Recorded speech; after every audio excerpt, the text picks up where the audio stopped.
I'm sure most of you would have heard of the proverb that goes like, one man's trash is another man's treasure. Well, that is how the story of this painting begins. So, I stay here in an apartment, and the other day, my dad found this canvas in the lobby, just kept near the trash, waiting to be taken out.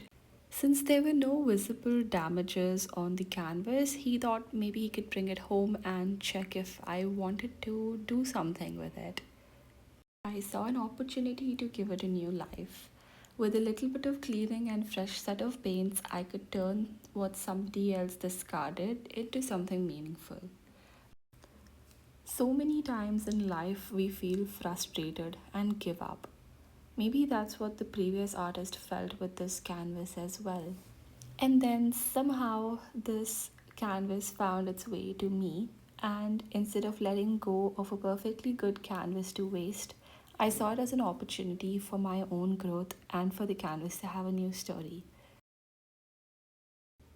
I was interested to see what I could turn this into, and I was especially excited to paint on it because I rarely get to paint on canvases of this scale. I think I knew right away what I wanted to paint on this canvas, one of the quickest decisions of my life. So, after 15 years of painting, I finally had the courage and felt ready, both in skill and spirit, to recreate this masterpiece.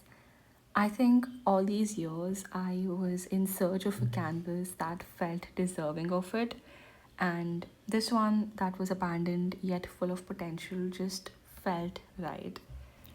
To be honest, this entire project took around 1.5 weeks, and I have never felt so fulfilled as an artist as I was when I was painting this. Alexa, play Zayn Malik Entertainer. I can't find Entertainer by Zayn Malik. Alexa, play Zayn Malik songs. Playing songs by Zayn Malik from Jio Sawan.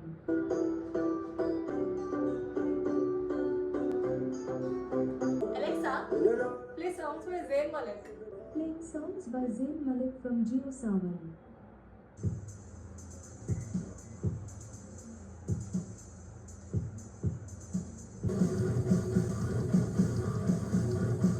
Alexa, play songs by Zayn Malik. Playing songs by Zayn Malik from Jio Sawan. So when I finally got my music right, I danced for a bit in my room and got back into the zone. I love listening to music when I paint. It feels like a source of inspiration, guiding my brushstrokes and emotion. I often find myself playing the same playlist on repeat, letting each of these songs sink in deeper. There's something about overanalyzing the lyrics, the melodies, and the emotions behind them. Seeing them through the lens of an artist helps me dive deeper into my own work. It's funny how that works, but I wonder if any of you relate to this. If you do, let me know in the comments.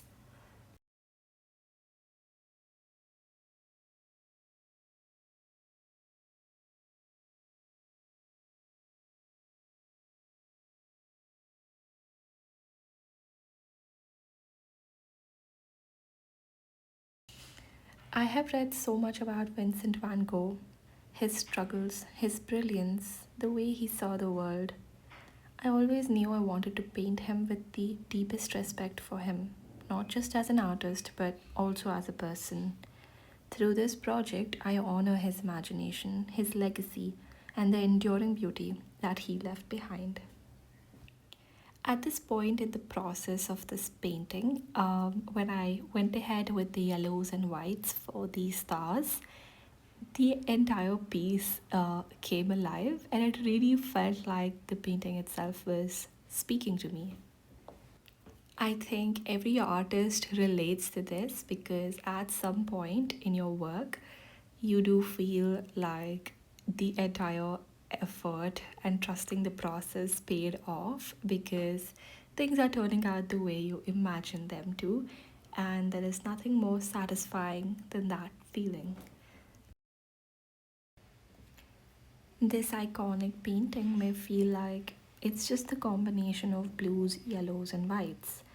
But many fail to realize that there are countless number of shades and layers to this, and it's just beyond the three simple hues that you first spot. Van Gogh built depth through the bold and swirling strokes. He blended colors in a way that makes the night sky feel alive, and that is what even makes this painting so special. Like, it's a reminder that even with a limited palette, endless depth can be created. It is all dependent on your vision, on your technique, and the kind of emotions you're trying to invoke. At this point, I was really proud of what I was able to turn this canvas into from when I first saw it.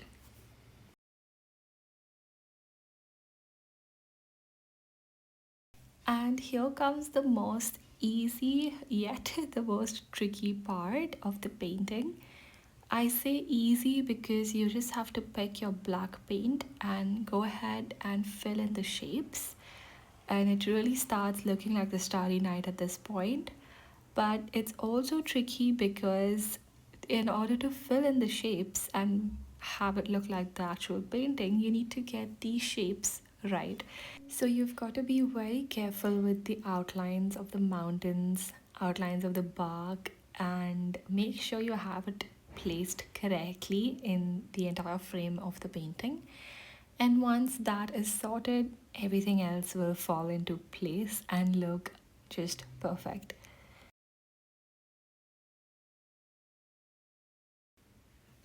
I had so much fun outlining these teeny tiny houses in the village and understanding what exactly those buildings might be, dreaming about it, and thinking about what Van Gogh must have actually seen while he painted this. And it was an entire creative process that I thoroughly enjoyed. Unfortunately, I forgot to take proper videos of the final canvas, but I assure you that the painting that was destined to be on this abandoned canvas is now complete, and it has found a place in a beautiful home where it's appreciated.